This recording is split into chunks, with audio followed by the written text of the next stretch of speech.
फक्त लेक्चर करणं म्हणजे अभ्यास नाहीये. आयोगाच्या समस्या डिमांड करणं म्हणजे PYQचं अनालिसिस करणं, लेक्चरच्या माध्यमातून कॉन्सेप्च्युअल क्लॅरिटी होणं, रीडिंगच्या माध्यमातून तुमच्याकडे कंटेंट गोळा होणं, तुमच्या नोट्स निघणं, लिहिता येणं, लिहिणं, तुम्ही नोट्स प्रिपेअर होणं, आन्सर रायटिंग करणं, त्याच्यावरचा फीडबॅक, ह्या सगळ्या गोष्टी एकत्र झाल्या तर त्याला अभ्यास म्हणायचं. नुसतं वाचन म्हणजे अभ्यास नसतो, हे लक्षात ठेवा नेहमी.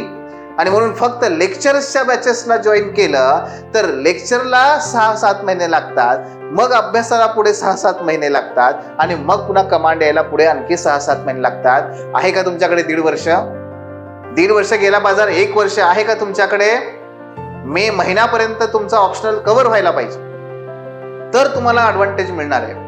तर तुम्ही त्या विषयावर पुढे प्रिलिम नंतर पुढच्या 3-4 महिन्यामध्ये कमांड मिळवू शकता, रिव्हिजन करू शकता, व्हॅल्यू ॲडिशन करू शकता.